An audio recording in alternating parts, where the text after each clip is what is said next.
Welcome back, ladies and gentlemen, to the ESL Pro League. It's the last game of the night, just around the corner, and many G2 fans are hoping for a bit of a resurgence. I'm here with Janko and Pansy. And Janko, sometimes when you look out the window with a glass of whiskey over your kingdom, you think about CS, and you have actually had a bit of time to just, I guess, deliberate personally about G2 and Dust2, which is going to be our next map here. Yeah, they're a really interesting team on Dust2. I mean, I think that's their best map, and the reason for it is they're really good at changing the pace. You know, they have this style where they can play out of a default. They have a really good execute towards the A bomb site, where they would, you know, throw a couple of smokes and molotovs. Shox throws a smoke from long, which cuts off the position where, you know, Smith usually stands on the CT side, or Cajun B in his time in Astralis, that passive position towards the bomb site. But they also have some really explosive plays, right? Where Shox would maybe try to go out mid by himself, create a lot of noise, and as soon as he makes contact, the rest of his team explodes onto the B bomb site. So that really makes it hard for their opponents to, you know, get a read on them, what they're exactly going to go for, pretty much, and it's what makes them super dangerous on that map. Of course, on the other side of the card is Mousesports, who have for a long time been known to be fans of Dust2. Lauren, we've seen them, in fact, going head-to-head with Fnatic last season with some interesting results. And, of course, we all remember their last outing against G2 as well. It was a 16-1, obviously under some different conditions. And Dennis, the man you never expect to really be coming out of the gates, had an incredible and career-defining performance on that map here. But what are our takeaways here about Mousesports on Dust2 and generally how they play it out? The thing is, I still have to break this match up into two sides, because I'd love to take it as an overall factor, you know, just take into account everything and apply it across, but it's such a night and day. So Mouse, I think, is starting on CT and G2 will be on the T side. So the fact is that they're going to have to deal with that incredible pace and the switch of that pace that comes in from G2. G2 can be an incredibly aggressive team. They can have that nice execute. They have a bit of everything coming out of there. So, well, how do Mousesports respond? Well, these days, they've got a great deal to respond with. They have an incredibly diligent double AWP play in the fact of if Nico wants to pick it up on occasion, probably not nowadays, but you've got Chris J now and Oscar. Oscar already having a big performance today. So that could be quite interesting to watch the dynamic. Retakes could be just as strong. As long as they can lock down everything else, it's going to be a fun game to watch. But then you switch the coin, you switch everything around. It's like, well, once Mousesports get on the T side, how did G2 actually deal with it? Because at the moment, let's be honest, G2 don't have Smiths as a card to be played. And you can play Dust2 in quite a nice passive nature for them. For me personally, I think it can work quite well. You can hold crosses, you can fall back off A long. It's one of their defining maps where you could see it actually happening. If he's removed, this opens up so many opportunities for Mousesports to exploit it. So again, I feel that this map is very much two-sided. If G2 can do enough damage on the first half to get enough of a scoreline to just kind of coast through their second half on CT, then you might have a competitive game. If they don't, it's going to be a blowout. And Janko, you told us a lot, well, at least just previously, about the T side here for G2. But as a whole, let's talk about the win conditions on this map for G2 as well. Maybe things that they can rectify from previous experiences and performances, or Dust2 specific stuff, especially when it comes to the CT side, that you want to see from them here. Yeah, I think more than anything else, they need to step it up on the CT side. I think they're going to have a good T half, no matter what. A good condition for them is also seeing how they like to go for mid to be split. That now Chris has moved towards the B bomb side. And, you know, seeing how he's struggling, his new role, maybe that's something they can exploit. But for G2 CT side, preferably they would win the pistol round, and then they can go for some aggression. Shox loves to go, you know, either lower B or maybe push him towards top mid when he knows the terrorists don't have enough money for an AWP, so they can't spot that per se. And I think more than anything else, they need to start off well so they get their confidence. Right now, I think it's gotten into their heads that they can't seem to get CT rounds on any map. Yeah, it's almost been like a general problem, not even a map-specific one. No, but because the irony for me was originally this kind of roster, or at least some form of it, was incredibly good on their CT sides. You know, when Existence was, you know, in a roster similar to this, he was one of the pioneers of how to play this map to an incredibly high level with, you know, that really brilliant aggression that came through. And, you know, other teams were doing it, but not as well, not on Dust2 to the extent they were winning it on, how they're playing the mid control. You had a lot there as well. And Shox, you know, on his T side, having those incredible lurking moments. You know, you see that individual power coming in with the aim side of things. There's a lot that they can pull off. You know, this is such a great map for them, but it's, again, you have to see what side they begin on. How do they get off to a good start? Winning that pistol is that step they need to take, because they got absolutely destroyed by Nico individually before. I think it would be a good thing for them to try and switch things up a little bit, because I know without a doubt that, you know, Kassad is going to do his homework when it comes to G2. Definitely. He is going to study them, see what are their, you know, most common setups, and he is going to come up with a plan how to play against that, right? And right now, now Mouse has the liberty of going mostly for anti-strat, since they didn't have that much time to practice all of the maps, to devise, you know, a unique play style for them yet, I feel like. So definitely going to be interesting to see how G2 approaches this one. And I've always wondered how much G2 put into anti-stratting other teams, because they don't ever seem the team to be necessarily doing that. I know that sounds like I'm calling them arrogant, or I think it's not that. It's more just how they play. They don't really seem to adjust according to their opponent as much as maybe others do, or how they approach it. And they're one of the few teams that doesn't have a coach or an analyst or anything of the sort. They have Niak, who's more there as a manager. I don't think that he does anything related to in-game stuff, pretty much. So maybe that's where, you know, Smith chimes in as well. Oh, hopefully he finds some sort of purpose in this one, because on the first map he was useless, let's be honest. Yeah, especially when it really counted there when we went over towards the CT side. But that about puts a bow on this one for you guys, and we are pretty much ready to jump into game, or at least have a little bit of a chat with Henry and Sadie, because I'm sure they've got a few things to say as well on this map, and even just on the performance off the back of that one here as well. So they've already got their mics on, as you can hear. Hi, Henry. Let's throw it over to the lads on the desk and take us into this last game. Matt always has something to say. Oddly enough, I don't, Yanko. I just don't want to talk to you anymore. Interesting thing, though, Lauren, are they still live? You just say conversation. This would entail that we are a back and forth dialogue? I guess not. Can you hear us? No, we don't. No. Point I was going to make is Lauren's already kind of written off, you know, Smith saying he's not a card you can play. If there is a map that he can salvage some pride on, it's Dust2. Now it's the mental game. Can he get back into it fast enough to do anything with Mousesports here? I hope so. From that performance, I'd say definitely not. Definitely not. Well, but yeah. I tried to be positive, guys. I gave him a chance. But yeah, Dust2, you're right. That's where he's famed for having good performances. Never like anything crazy, but he can hold his own with the AWP. But the thing is, like, I think a lot of people know how he plays now. It's quite easy to shut the AWPers down. We see a lot of AWPers struggling towards that area where he's so good at, towards that car area. It's, you know, a ramp car. It seems almost a redundant position now. It seems like every team wants to get short control. They have that execution with the two smokes with G2, used very commonly themselves. Almost every team is using that right now to shut down these big AWPers that can actually be very impactful in those positions. So the kind of counters to that as an AWPer needs to be like pushing towards short. He needs to be going towards long, going for first I want to right? see short push more commonly. We mentioned it the other night. Just doing it once or twice, it gets in the head of the T's, and they have to slow up. They have to check it more carefully, and then they might have to even expend some utility just trying to push the CT player back in that position, which means they've got less for the execution. Yeah, I think that's fair enough. But yeah, it was G2 once again. I think the guys on the desk covered it tremendously. The CT They're half, good, them. The CT half just eluding G2 once again. He couldn't get anything wrong in one round after winning 10-5 in the first. That's pretty shocking. They've done similar things on Dust2 as well. They're famously against Navi, they got 11-4 on their T half, and on the T side actually lost the game 16-14. So still has a lot of potential for that to happen. Mousesports still very good on Dust2, especially the likes of Nico is one of the maps he can work very well on. He can go towards long by himself and hold in those doors and wait for his teammates to do stuff. And we've cast him a couple of times recently. I'm not a big fan of their play style, as it seems very reliant on just him having huge impact, right? Like he's just walking out mid doors by himself, and there's 4 players in upper B, and he'll, unless he gets a kill, it looks like the teammates are a little bit lost and they're so committed they haven't got anything else to work with. I was kind of hoping bringing an Oscar to that would kind of... Well, now he's actually fully AWPing. Maybe that will start to sort itself out. Like before, I think when we casted him, I think Chris J still was. So...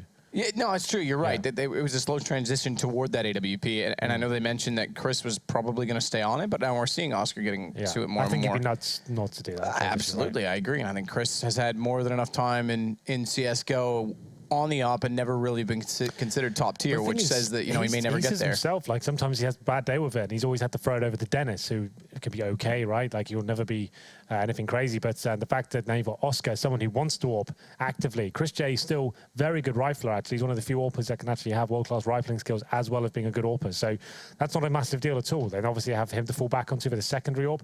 That actually works out quite nicely, I think, in terms of a whole overall package. Yeah, well, the point I want to get to, though, that I was kind of trying to reach was that with Oscar, if he's on the primary op, that gives maybe more consistency. But I want to see Nico stop playing as if he has to play that way now.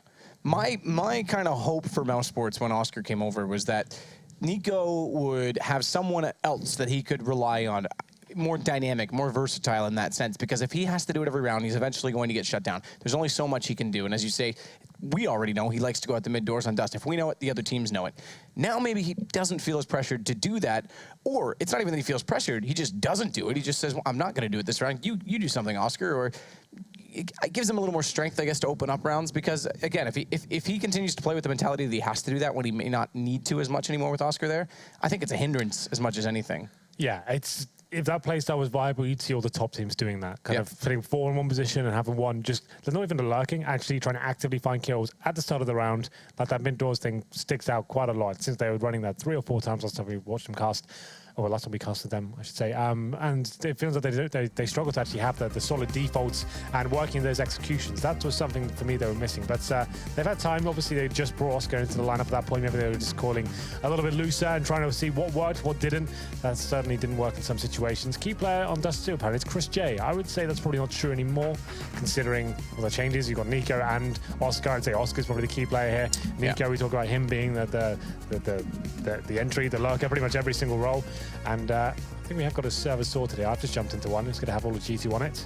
And key player for G2 is going to be shocked because he was actually one of the few stepping up on Cash. Probably one of the only ones. Body as well in the first half at least was having some very successful rounds. But I guess you can say no one really was in the second. If you're looking at one round, you can't really put that on one person in particular. It's a pretty shocking team effort as a whole.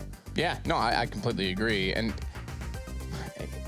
it's confusing to me in a sense that, you know, we often look at good in-game leaders, at least throughout the previous iterations and even some of the metas in CSGO, not just the previous iterations of Counter-Strike as a whole, but you commonly would say if you have a good in-game leader, you're good on T-sides, but if you have good players, you're good on CT sides because they were smart enough to figure out how to hold their own position. I don't understand how it's not there for G2 in that sense because they're not known for leadership right now, but they are known for individual skill and they're nowhere near on their CT side. It's really strange. Like the players they have should be happening for them. Should be picking up CT rounds. They've got solid anchors for bomb sites. They have got decent all potential as well. Consistent players like RPK that's good for 1 or 2 kills almost every single time. And Shocks and Scream. Like that package has been one of the most deadly in 2016. And it just seems this Pro League season, they just haven't been able to get rolling whatsoever. It's been a bit of a horror show. The T-side, that's what's so weird, is they look very comfortable on the T-side. They're making stuff happen all the time, and everyone's stepping up. They get the clutches. It looks brilliant, and we'll see whether Smiths can kind of find some form going into this one. Like you said, he'll be starting on the CT side here, famed for being a good Dust2 player, probably his best map out of all of them, and we'll see whether he can actually do anything with this as we go into the final map of the evening, Dust2. See everyone joining up now. This seems like the server that will be used. I'm having a bit of things. I think we'll be okay. I think it'll be all right. This could be the one. Could be the one. You say that every girl you meet. I haven't met girls. It's actually true. We don't really get that opportunity anymore, do we? I live with you and Tom, and my only interaction is human interaction is when I come to this office. So. It's true. We are putting ourselves in a isolated environment. Yeah, and that's a kind way of putting it. When you're working till what, 12:30 every night, then you sleep till like 12, and then you've got to get ready for the cast in 4 hours time. I've lost the energy to even attempt it. Yeah. Especially when you know, like, what are you gonna do? Talk to her for a week and then go to the next hotel? Like, it's not even the next hotel. It's like we'll be in another couple. We'll be like. I don't want to say we'll be in another land, another country next week, and then we'll be coming back. This whole cast just dissolved into the biggest self-pity party ever, by the way. What are we doing, Henry? Let's give our heads a shake.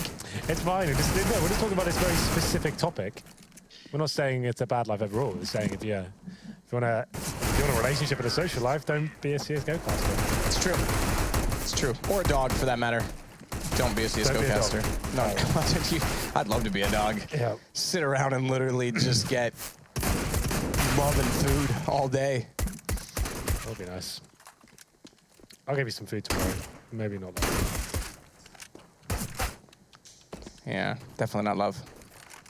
Moses wanted a dog as well. More testament to what I was saying. He was about to get a dog, and then his casting career exploded, and poor guy, he still wishes he could have a dog.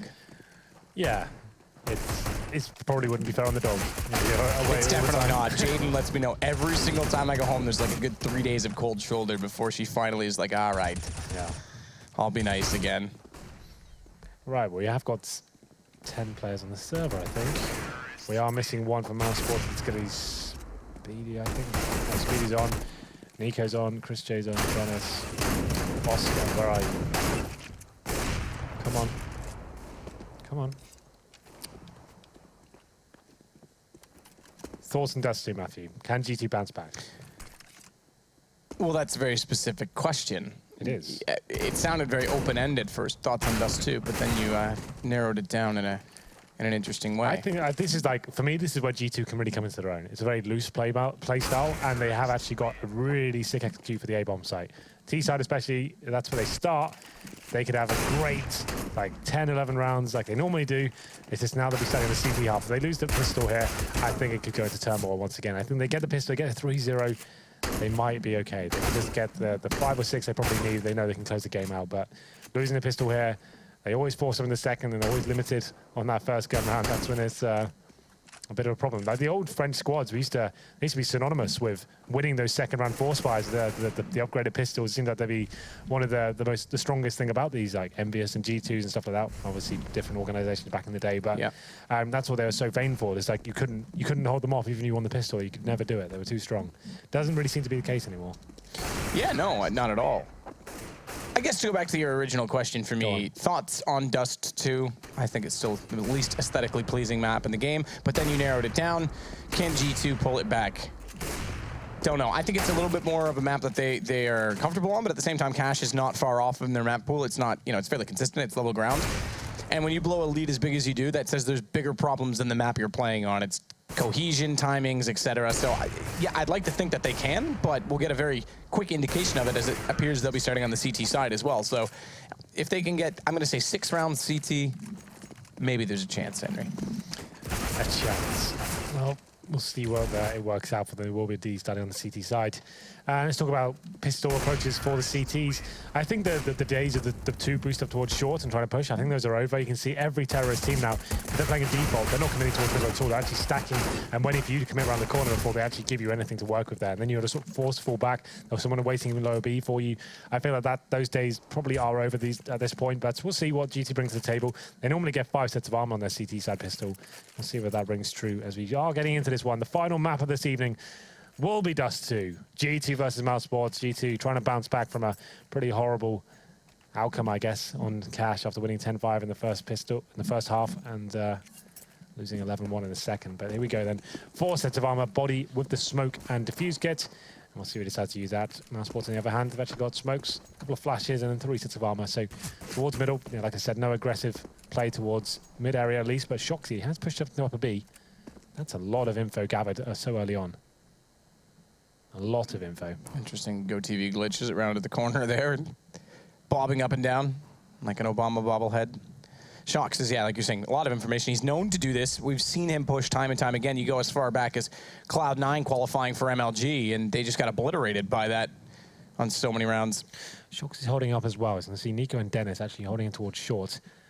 No one's spotting anything just yet. So Shox is just calling out, you don't even need to worry about B. I've got this completely locked down. Checking towards T-Spawn, just making sure everything's okay. They still have a smoke in the hands of Chris J. They'll be splitting A at this point. So RPK, Scream, Smiths on the A side, body backing up and Spawn as well. This could be quite interesting for G2. A lovely setup for them to hold this off. Car's got to get baited in. The problem is that no one's watching Cat. They're all watching long, and they walk out. 2 players sitting there unaware. Scream, he's missed shots. A lot of shots. What's going on with him tonight? And that's why you get vaccinations, kid. Get your shots. Because Scream is not the sick that we normally talk about. That was just god-awful. Yeah, that's a player not looking at him, not jumping, and a pretty simple affair. He just can't actually land the headshot that he's so famous for. Pretty disappointing stuff. That's actually a setup perfect for G2. They actually knew exactly what was going on. They knew it would be an A-sided attack. Shoxy's in lower B, checking up here as well. They knew nothing's middle. They knew nothing's in B tunnels. They know it's going to be long or short. They've got everything covered. And still can barely find a kill there. It's going to be a force buy in the second. Smiths is on the USP, but it's going to be a rifle heavy setup from Mousesports. RPK finds 1, but it's quickly shut down. This round is going to be over. It's going to be 2 players remaining for the CTs, Body and Shox. Body's actually towards mid doors, and just Shoxy. Molotov down on the side as well. Burning has to face at this point. There it is. Dennis efficiently takes him down. And now Body, Oscar waiting for the top of the middle. Gets taken down by the pistol. To finish things off, we said G2 needed this pistol. Just going to bounce back and give him some confidence on the CT half, but potentially not happening here, Matty, as it will be the 3-0 almost guaranteed at this point. If you're unfamiliar with CS economy, I guess. Yeah, if you're joining us from Overwatch this evening, sparing a few minutes to get away. Get away from what exactly? Don't know. If you're joining this lovely game called Counter-Strike, I know it's a newer title in the FPS genre, but yeah, we'll still teach you. You're not too late. So basically this round, you buy nothing. You can see not a single thing purchased for G2 here. And Oscar will be landing the first scout shot, so that CD player has to go hide in lower B. Decides to face a little bit more, but he will get punished for it. Smith's getting his head ripped off. And RPK, he goes down in similar fashion. Just Shotzzy now on the A site. These rounds are very difficult for the TDs to do anything with, let alone win them. And just Oscar hitting absolutely everything. Grenade, trying to finish one of them off. Doesn't happen, but Scream just left of 18 HP. We should start a counter for how many times Body gets tagged crossing to B tonight. Oh, not again. Yeah. I think he's been tagged once already, if I'm not mistaken. Scream gonna try and do what he can from far this time. I'll excuse some of the misses from that distance as it goes 3-0, but now the guns are drawn. We'll get an AWP, glass cannon on Smith's French Rambo, perhaps. Does he go aggressive at the doors early? He's known for it, but does he do it first round? Oscar, apparently not. He's looking long already. Sticking with the scout here. It's confident. He's got 8K available. He wants to see if he can do anything with the lower sniper rifle here. Not a one-shot kill potential like the AWP has, so CTs potentially have some sort of advantage going into this one. It's going to be quite a slow default from the terrorists, not committing anything fast here, but they're looking at potentially a long retake, as they have got 3 players outside the doors. RPK, we talk about him being probably one of the most consistent long players in terms of going down with always at least 1 kill, it feels like, in that position, but as of late, the CT halves haven't been great for anyone on G2, so maybe that's not going to be as familiar. There we go. Scout, interesting decision to take that into the first one round. Flash goes over. Nico peeking out the doors. As always, you touched on this. He tries to force the plays. Not getting over-aggressive this time to peek all the way to CT, though. He's just clearing out that mid position, but now he is looking to go. Shocks, the first to confront this to try and shut it down. Smith at the corner has AWP primed and ready if he goes far enough, if Nico exposes himself through that archway. But meanwhile, again, another push from G2 in the B tunnels to get information. It's Body with Shocks pushing all the way so far into Lower Dark, and Nico tagged at 15 early. This will force him to retreat, and guess what, Body? He catches him at Scream instead. All right, but they're both there, so it won't matter. That's actually well done in that sense to catch Nico out, because he's out in mid. No plan, and if it falls apart, we touched on that as well. There's not much else they can try and accomplish with this. They've got all the information now to G2, and this run has to go their way. If they can't close this, they've got some serious problems. As RPK anchors long, he's very effective there. I'd say he's probably one of the better at that position. Oscar, great shot with the scout, no less. Tagged on RPK, but he may not find these, you know. He does hit Scream. But again, 20 seconds, bomb completely triangulated, and Smith's, it's an AWP shot. Well, it was a bit of a Hail Mary play for Mousesports, keeping that scout going forward. So, like we said, RPK stepping up in that long position, gets 3 kills after Mousesports tried their luck at a long retake. Doesn't work out for them, but the good news is for G2, they actually managed to keep all 5 players alive. So that actually helps them. And it's not necessarily going to avoid the reset potential going forward, but it means that you can actually have a nice, healthier buy going into this one. All the grenades, still have the AWP, of course, and we'll see whether they can hold off this very important round from Mousesports here. AWP down to Smith still. He's actually on 2 for 3 right now, holding towards long. And he'll come into his own when they start executing towards short. That's when his position becomes so important in that car area.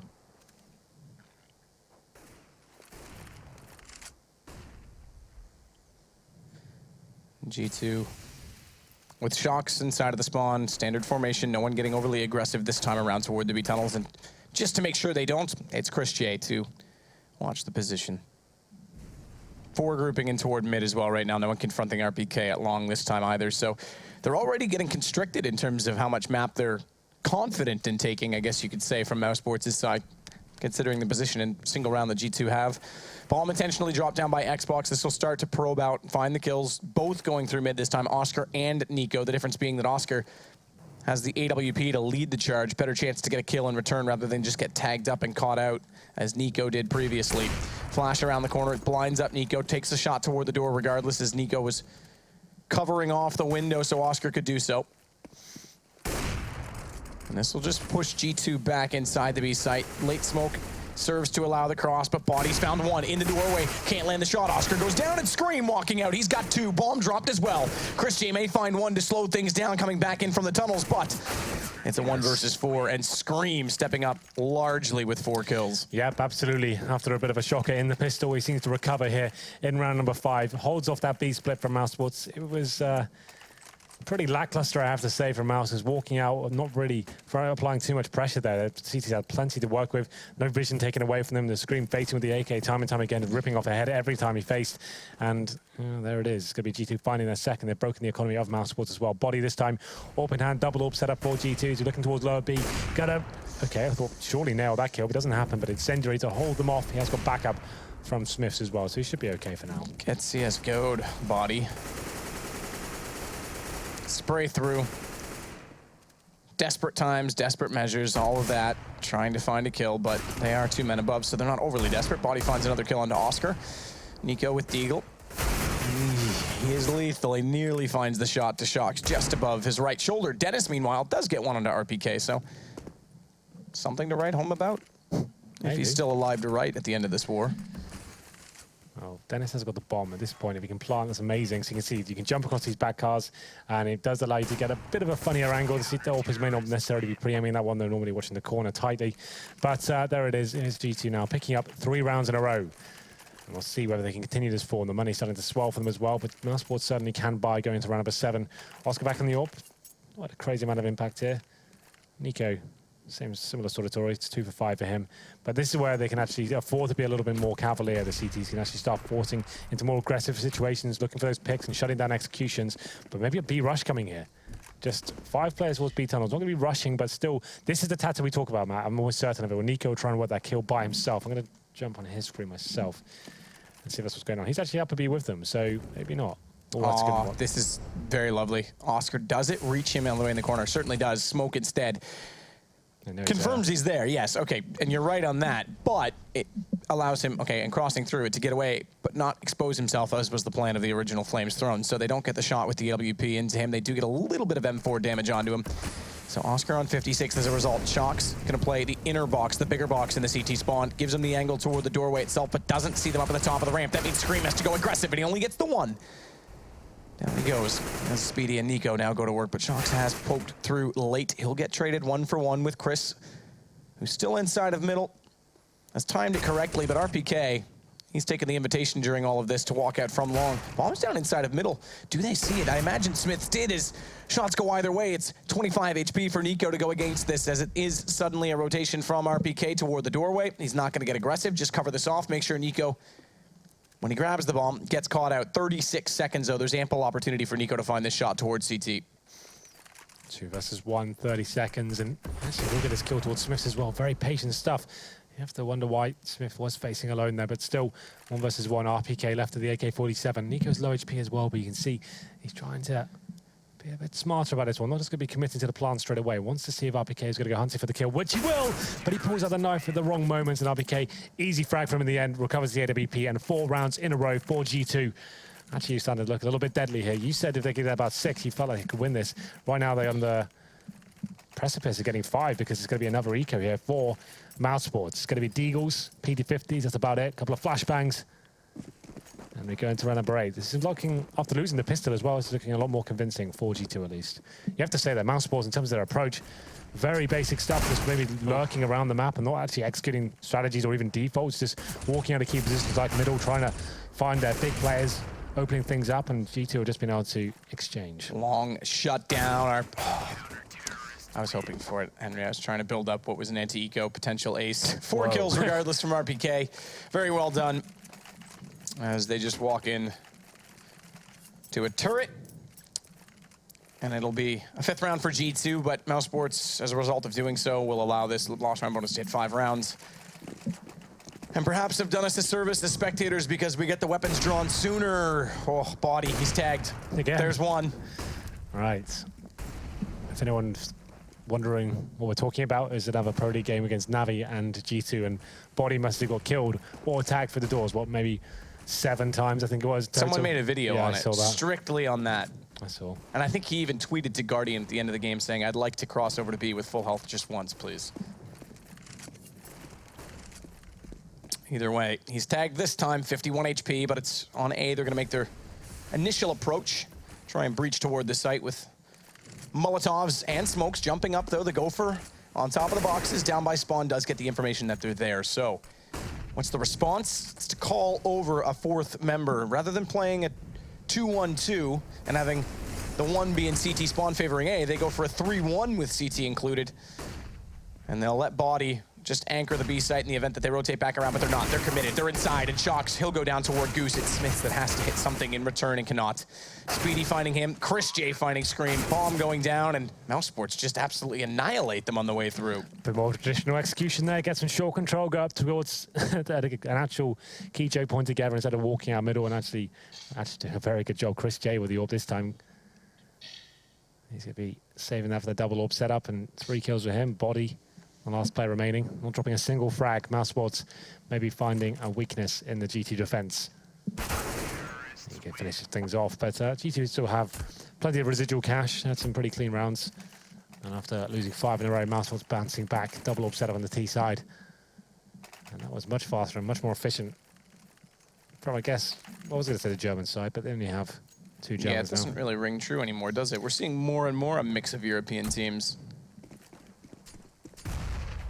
Which to be, no way. Body, no how many way. times? There's something in his config, I'm convinced. Like, his hitbox has to be twice as wide as anyone else. Every time. I think at this point in time, guys, can I play A, please? Yeah. I'm sick of playing B. He is pretty good in the B site when he gets there. Yeah, but he's always got 50 HP. He's got a handicap at the start of every round.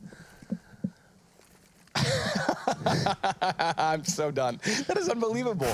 2 rounds in a row. Scream. He'll be the one to get the kill, though. It's Oscar that will go down. And this is what we wanted to see in terms of variations from the AWP on the CT side. Smiths will go toward Catwalk instead, but little jiggle peek toward the corner will reveal his position. And as said, she'll have to fade away from it. Takes a little bit of confidence potentially out of Mousesports in trying to take that Catwalk away and set for execution on A. Bomb dropped intentionally. Smoke out on CT. Dennis will add a Molotov into the mix. Meanwhile, though, RPK has won the duel against Chris, who is continuing to try and chase down Smiths on that cat position.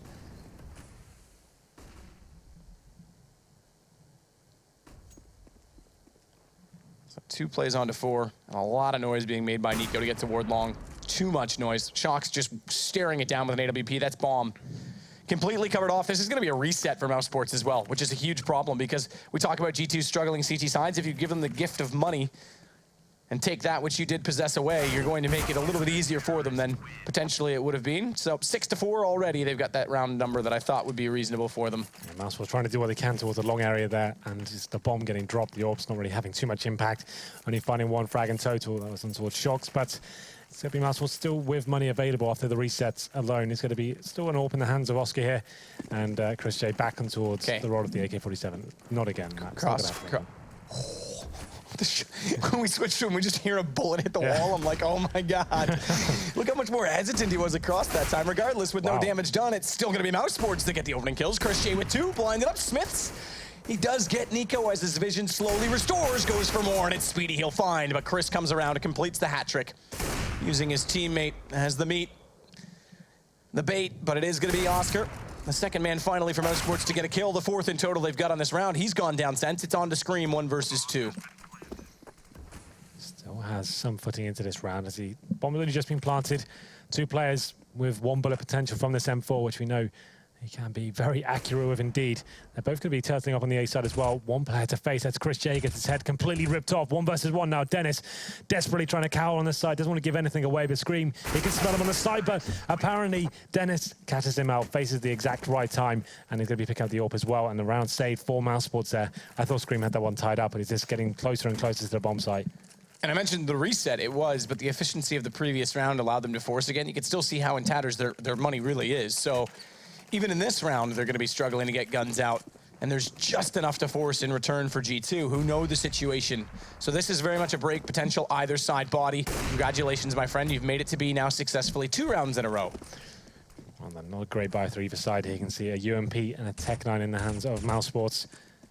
They will be sending 5 players towards the B tunnels once again. It's probably a good call. They know it's not going to be a possibility, but Body's waiting for them. Fully blind, he will be taken down as well. But Scream lines them up, gets 2. It's going to be an equal exchange for now. 3 versus 3. CT's rotating in. 1 going towards T-spawn as well. There's plenty of utility available for the terrorists. So Molotovs towards the window traditionally, smokes at the door, and you have someone covering towards tunnels. That's actually going to be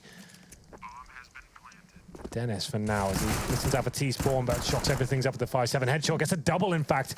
Now it leaves us on to Dennis, and they know exactly where he is. Dennis, though, does know exactly where Shocks is. It's such a hard shot. Yeah, exactly. Not only do you have just your head showing, you get to go back and forth. You hold him off. The defuse already coming in. 6-6. Or rather, take that back. Sorry, 7-5. I had it backwards as we snapped to the replay, and my mind couldn't keep it all stored in one place. It gets a little cluttered sometimes, Henry. It does. People talk to me in my head. 7-5. Are they from a certain video game? No, but right now you'd expect that they might be. Yes. I think you probably imagine yourself to be in that world sometimes. I wish. It sounds so much nicer than this one. On that note, let's get back into this. It's going to be round number 13. It will be an eco this time for Mousesports. Couldn't find too much with that simple B execution. They were so good at those simple A takes of the smoked and flashbangs. I'd like to see more of that, but this time they do manage to pick up an opening kill. It's going to be Oscar picking up the rifle here, and Scream has gone down. He was aggressive, but maybe his teammate alone towards the B side. See a rotation from Shocks and towards CT Spawn, and it will be an A attack this time. They have got a couple of flashes. This could be good. Smith's on the A side. If he gets flashbangs coming towards him, misses that first shot, there's a chance, and the run boost is coming. See if they nail it. Pickups are annoying. I feel bad for you. Okay, that... like how Oscar's like, I'll just stay on your head.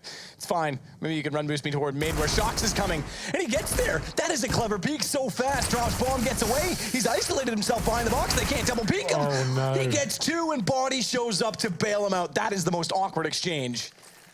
Wow. So they have a huge advantage there. They've got the CTs on the ropes in terms of the man pick at the start and pushing up towards it on the short area, and then Shoxy with the perfect flank coming in, gets on towards Xbox, finds that first shot, and this is the timing from Body coming in lower B as well. It's so perfect. Just as Shocks makes himself unhittable as he's dancing around the mid doors. Shocks and Body comes in and sprays them all down.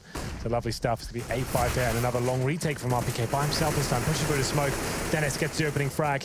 5-4, and Shocks is still there with the AWP this time. A double AWP setup for the French side.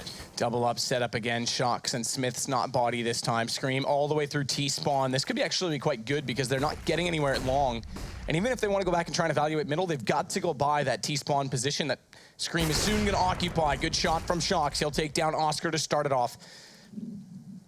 4 plays to 4 as a result of this. And even though the first pick did go Mousesports' way, you can see it on X-Ray. Scream's just waiting for them to come back the other direction. Nico, he finds him and takes him down. So double op stays up, but they've only got the 1 M4 in the hands of Body. He's over at B. Smith's, another shot missed. Molotov on Shock, 6 HP. He's found by Chris J, but Smith's, he's managed to get 1 bomb down. Just has to hold the angle, can't find the second shot to follow up. AKs, all 3 in hand right now for Mousesports. But Dennis will drop down, grab bomb, and then AWP. Swap it over, try and change things up and catch them off guard, potentially G2. Speaking of caught off guard, it's Body, but he gets the gun redrawn. Nico goes down, and it serves to a dead even situation. 2 plays to 2. 35 seconds left up toward the A side, and Smith's, he needs to hit them now more than ever. Spots the first player. Likes to wait for a better position, better peek potentially, and he does have Speedy taken down. Jumps back up for a second one as well. Now he's coming to live on Dust2. Yeah, we said he would. And this time it's going to be 3 kills after RPK went all in towards long by himself. He gets back up from his teammates, a double AWP setup, paying dividends for G2. As the round number 15 comes in, there's no money available for Mousesports. So we talked about this at the beginning, Matt. G2, famed for being very good on the T side on Dust2, and that's being lackluster every single time, not just in Dust2, the CT halves across the board so far from what we've seen in this online season. But they seem to be posting very decent numbers indeed here on the second map of the evening. It's going to be 9 rounds, potentially 10, considering Mousesports have pistols across the board for 3 Deagles, 2 Tech 9s, and some utility. I guess a Beast player is probably the first port of call here for Mousesports, as Shoxy does hear something towards middle. Smoke on Xbox, so potential A split considering the setup now. Oh, okay. Minor dink. It must have gone through the edge of the door, but when you hear that noise, you always have a little skip in your heart to think you might have just cost yourself. Either way, it Scream left on 88 HP as a result. Chris J, 72. And Nico will get flamed away from the mid doors. Smith has to go large and in charge. Once more, missing the shot up close, and Speedy's got him. Another pivotal moment. All right, I can't call him out too much. He did have an excellent round in the last, but Missing the shot there, and they swarm him, they overwhelm him. It's RPK that has to make up for it, rotating back in from long with the rifle, but that's gonna give Nico a chance to try and walk in, catch them off. Great deagle shot, the body. All other responsibilities done, boxes checked off, and it's a 10-5 scoreline again for G2. Well, they've done it, and it's actually pretty convincing half, you have to say. Actually started off a little bit quiet and then getting into it. Mousesports, equal game to kick things off, and then G2 kept grinding away. The double orb setup seemed to be working out very nicely for them indeed. Hit and miss, but towards the end, G2 ran away with it. So they've actually set themselves up a real nice foundation here going into the second half. We know they're very good on the T side. It's really, they come into their own. Lots of executions, lots of aggressive plays. Scream seems to be hitting shots, and Smith's arrived as well. So hopefully we can see them take this one. That sounds biased, but I'd like to see them come into some sort of form here, you know. Well, we did say if they could have a decent CT side, there would be a chance. CT side is done. We'll swap it over for halftime number 2, but not before we catch our breaths. We'll be right back.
Welcome back once more as we conclude the evening, the final half of what has been an excellent night, another good night, the 9th night of ESL Pro League Season 4.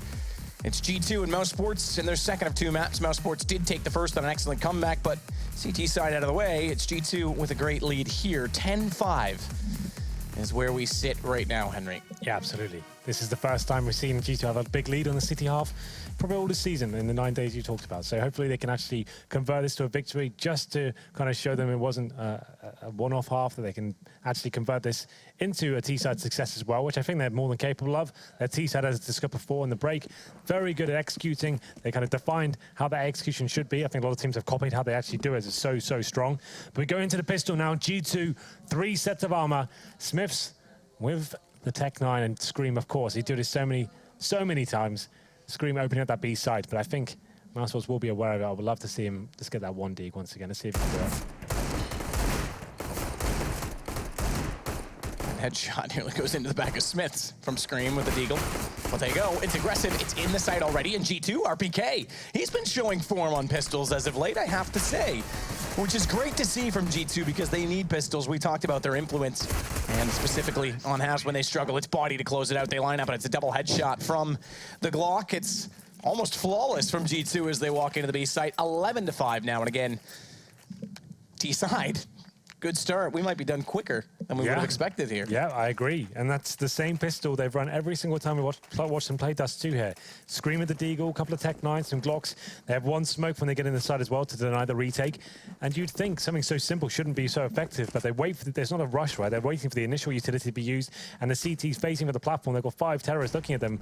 They're obviously going to be taken down if they face too much there, and this time it's GT prevailing with not a single frag drop. But Mousesports, interesting enough, not fully forcing into this one. There's one set of body armor purchase for Nico, and it is an ace stack for the CT, so this could get interesting. And once again, towards long, this is where GT will be trying to get the majority of their frags, but Shoxy towards middle gets a rotating Dennis, and now they have got the advantage as well. They'll probably call to fall back after spotting so many players on that A side. Smith's got control of middle. Let's get in B tunnels and let's get towards B together. Good call, and Shoxy holding the perimeter in no man's land in middle. Shox is behind the door, waiting. Already through middle, is going to catch off Oscar with the Mac-10, and smoke follow-up, and won't be able to do much. That is one of the most chaotic sounds in the world when there's two of them firing together, isn't it? It sounds like a V8 engine where the cylinders are slightly out of timing. Or the header's cracked. It's just so uneven and rough sounding. Body, he'll drop down and take out Speedy. It's going to be 12-5 and another great round. AK kept alive. Smiths does go down, but what does he go for? Potentially, if I were them right now, if you want to bring out an AK, potentially drop him over one of the SMGs, let him build up the cash, and have someone else, potentially Shox, buy it out, or have Shox drop it, I guess you could do as well later on. They bought another Mac-10 by the looks of things. So they're going to have that one AK, and this could be interesting going forward, but I think Mousesports just want to have that stronger bar. Oh, look at this. Double? Oh, he didn't make it. That could have been fun. But 5 USPs, Mousesports is trying to make sure they didn't get body armor. That's all really on one player. I think it was Nico. They're just trying to make sure they had enough to work with going into the first gun round. That's actually quite important. If there are this amount of SMGs carried across into the next round, they'll have head armor to at least negate those. So it could be quite an interesting factor, as there will be one player remaining. Who's that? It's going to be Speedy. Trying to do what he can with the USP. Probably will get a skill, you know. Yeah, there it is. Shox goes down. So that's going to be another AK actually coming into the next round. So actually, okay, and another. So at least 3 AKs come into the next round. Actually, probably benefits GT a little bit, you know, just the fact that they are going to have heavier firepower in terms of the rifle instead of 3 SMGs or 4 SMGs, I think it was, all purchased by Smiths as well, so just one. Well, here we go then. The all-important first gun round. If GT pick this up, it's going to be 14-5, and then horrible money situation for Mousesports. So this is a very crucial round for them. Let's see what they can do with it. Oscar on the AWP, of course. And we'll see whether he actually decides to face. Going to be watching long. The standard setup for Mousesports for now. Dennis and Chris J patrolling B, and a fast mid player, Shoxy, just fearless towards middle, spawning towards CT spawn. Shox leaves an opening, walks out, gets the shot on Dennis, though. That's lovely. To avoid the damage as well from CT, but Nico's still there. Scream will get him late with the UMP, but he's found body. As he walks toward the B site, it's Oscar trying to fire back through and catch anyone who dares still be in the open. But I dare say, writing on the wall, round over. They'll have to hold on to the AWP and the M4, try and carry it over for what will be the 5th round of the second half, and already it's stacking up in G2's favor as they'll collect the first 4 rather. Convincingly, again here, they've got a 2-man advantage. They'll keep 4 players alive, build up the bank for the long run, the long haul, and I think at this point as well, if I'm not mistaken, I just bring it up here. Okay, so they've got one, well, now they do have 2 rounds in hand, essentially, at this point in time. Yeah. RBK and Smith's the only ones who really don't. They know if they find these last too many players, it's pretty much game over. If an AWP is saved in the hands of someone like Oscar, that makes it a little bit more complicated. This is a nice boost from Speedy. If he gets flash out, the problem, he should be able to pick up his first kill, maybe the second as well. There it is, yeah. Well, hold on to. And this makes things at least viable for this round. I think Mousesports have no option but to buy into this. A pause comes in. I assume this will be tactical at this stage. They have a very interesting decision to make. They're going to have to force, I think. I think that goes without saying. So, yeah, Mousesports tactical pause. Open one hand of Oscar, and then Speedy with the M4. They can probably force up. Speedy can drop an M4. And Oscar could do the same, just about. He's got 3100. So there he goes. So they're balancing things out now. This is like, they're doing all the maths basically. They're working out what's the most efficient way to buy into this crucial round. Take the pauses, make sure they're getting the most bang for their buck.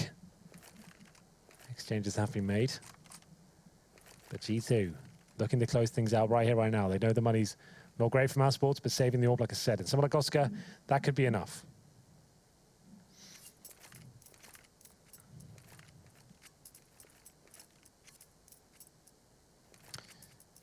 So we'll allow them the moment to contemplate the best course of action back into this game, if there is one.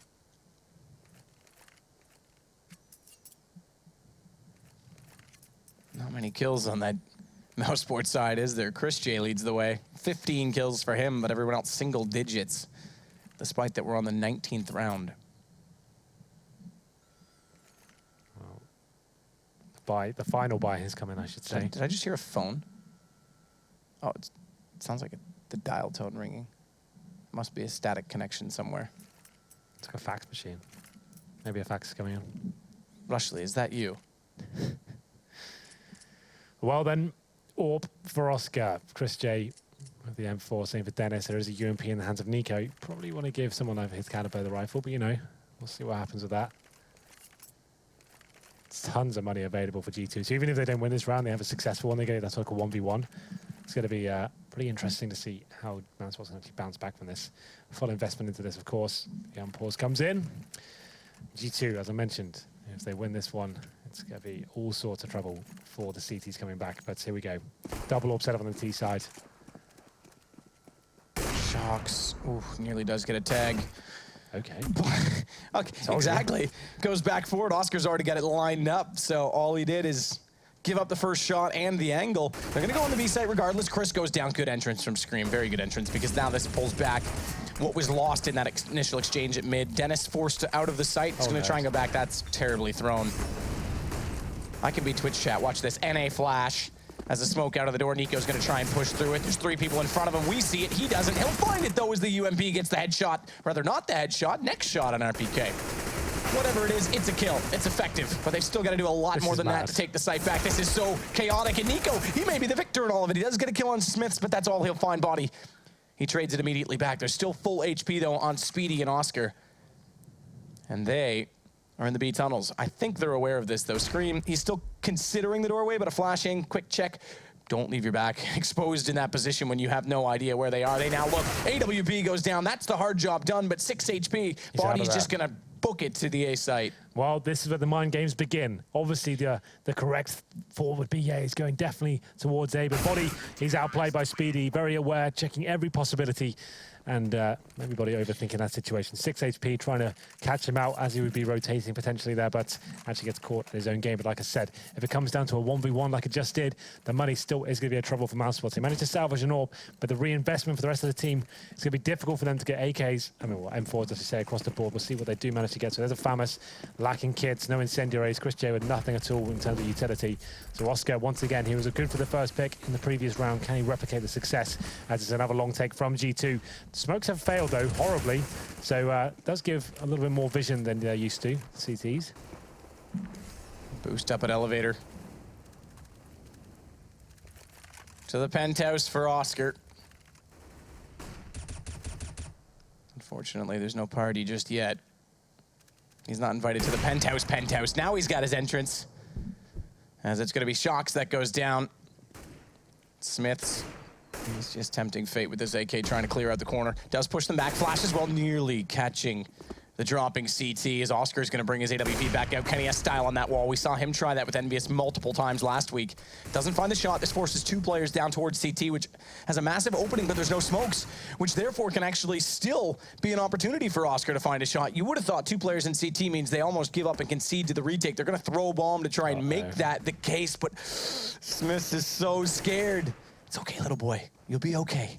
I believe in you. What's that Molotov going to do? That you're trying to use the incandescents to blind the vision, I guess. I guess it's kind of an interesting idea. I Works guess out for now. Take no chances, but 14-6. They've got bomb down. There's still 5 players alive from Mousesports who are waiting for that bomb plant as well. Well, then the retake begins. They've got an HE to work with. Still the man advantage, and they have got an AWP as well against 4 AKs out of G2. 2 of them turtling up towards Goose. Going to be a very important round. Full reset for Mousesports so they don't win it.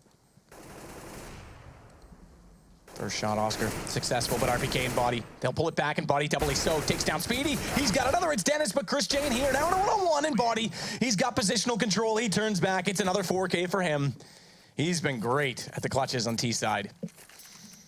Absolutely has. The T-side has been tremendous for Body throughout this evening on Cash. Although he didn't win the game, his T-side efforts were noted throughout the series. Very impressive stuff from him, and wins another 1v1, and that hosts some very good numbers as well. 15-6 now. Mousesports, like I said, that was a crucial round for them. And Smiths, he finds Oscar, who's trying to heroically find that first pick with the scout at the start of the round. Not meant to be this time. Now it's up to Chris J and 3 Deagles as they are aggressively pushing off. This should be over now. It's unimaginable to think they can actually do anything with the Deagles. The Scream finds another headshot. 5 versus 3. The scout in hand of Chris J. Pretty much the last line of defense if there's going to be any hope of winning this round. BK waiting patiently. We'll find Dennis in a peculiar position, not something you would commonly look at, but Chris Scout, ooh, that was almost dead on the head, you know. As Scream will get the shot in. Response to it, though, the mist coming through, and Speedy gets a deal, at least adding something, some flavor in our mouths, but we'll only salivate for so long, as Body will get the final kill, appropriately so. I think he's had an excellent evening, even if they only pick up the one map, but it is one map, and again, it's a recovery season for them. They had a very slow start. So it's great to see that they're still kind of grinding away in that sense. Yeah, much better result there for G2. Dust2, we know it's one of their best maps in the pool. This time the CT side a lot more convincing, and the T side business as usual. That's what you come to expect from GT on the T side. So 2 very different results in both series tonight, actually. In the first game, we saw VP actually... I think VP's traded a map every single night, haven't they? Yeah, it feels like 1-1 is pretty much part of the course at the moment. But I think that's enough from us, Matthew. Why don't we throw it over? Certainly is. I'm out. I'm done. I am certainly done. And on that note, Mitch, take it away. It's always hard to know who's throwing on that caster desk sometimes. Well, who's the pitcher and who's the catcher? Yeah.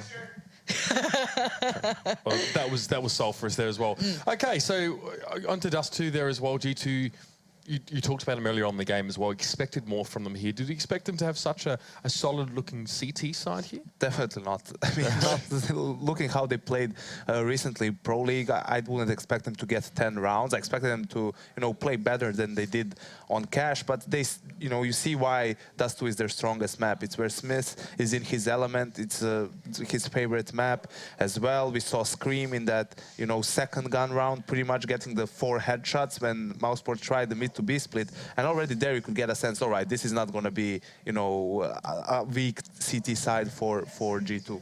Yeah, and credit elsewhere, Body, again, this guy coming up with the big kills. A lot of it came into the T side, I guess, a couple of the clutches really showing through, but everyone from G2 individually having a far greater impact throughout this one. RPK having a couple of moments on long throughout it.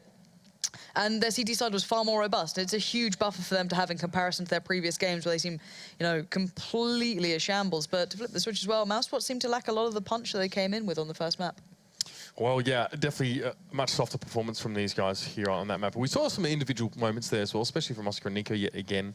Not enough, though, this time, interestingly enough. So that's the way that series is going to go. It's going to be 16-10 in favour of G2 Esports. That was the score, and the score is also an app you can get on your iPhone and on your Android device. I've actually preempted the production crew here as well. They don't even have a lower third ready for it. But guys, realistically, do jump and grab that one as well, because we've got NA matches coming on later tonight. And if you're from Europe, you're probably going to be having a sleep. If you do want to keep up to date with the scores and keep your CSGO brain ticking over like a well-oiled machine, that is definitely the good way to keep it nice and lubricated. But let's have a look now over the rest of the night. Already, we've obviously had 4 matches just with that last one to finish things off. But to start things off, guys, it was an interesting affair to say the very least here. I mean, both teams trading maps tonight, but yeah, 7-16 and 16-7 between Dignitas and Virtus Pro.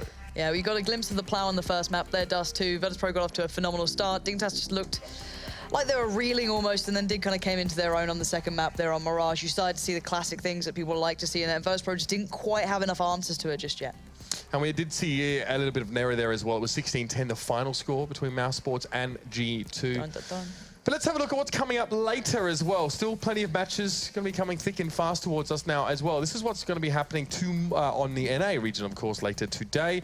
Renegades up against SK in those first 2. Got a couple Dust2 and Nuke Fest there as well. I like how symmetrical it looks as well. It's like, it's nice. It's quite nice, yeah. Obviously, Aussie teams as well there, of course. Winter Fox recently picked up in the Australian region.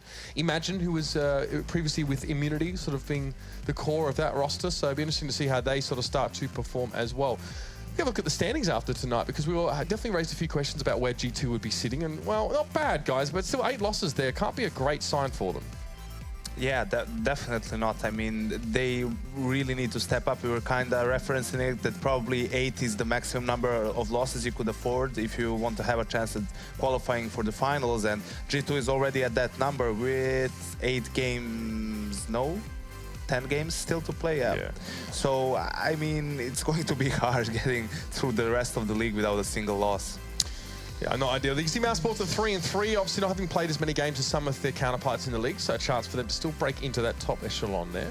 Is it more than 10 games? 12 games. Yeah. 12 games. 13 you teams. took the risk. 13 games, 2 times 26, minus 14 equals 10. You're a brave man. I'm not even considering. I'll just blindly agree with whatever you say. Mass on stream's a thing, guys. But tomorrow it's going to be an interesting little battle. Here's going to be Mini Navi against Big Navi on the maps you kind of like to see them on. Customs here for both of them is going to be trained then over towards Overpass, which we just haven't seen much of at all this season so far. And then Mousesports versus NIP. Yanko, have you got a pick of the night for those matches?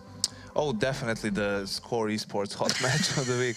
No, I mean, but something's weird. I remember, I think one of the Mouse players tweeted out a couple of days ago that they are going to play 2 times Cash against NIP, but maybe they were mistaken because we just saw that they were going to play Cobble and Cash. So not a good pool for Mouse, to be honest. And Michael being in NIP, first time we're going to get to see that being played out, I'm pretty sure. So that's going to be pretty exciting, him coming in. So Doppelin did a great job. I think he wasn't, a high flyer. I don't think you could say, he went above and, beyond everyone else, but he certainly did very well for himself. He held his own.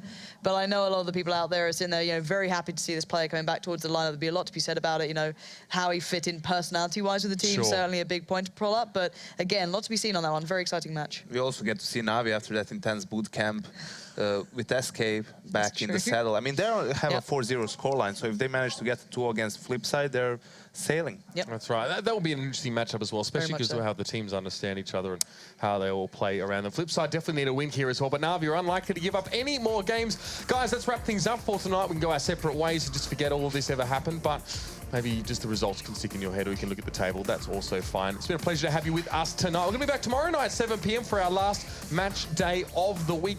You already saw the matches coming up. They're going to be pretty darn good. And later on, if you are a EU viewer or if you're tuning in from NA, stay tuned, of course, because the NA Pro League is coming up just around the corner. But for that, we are done. So good night. We'll see you tomorrow.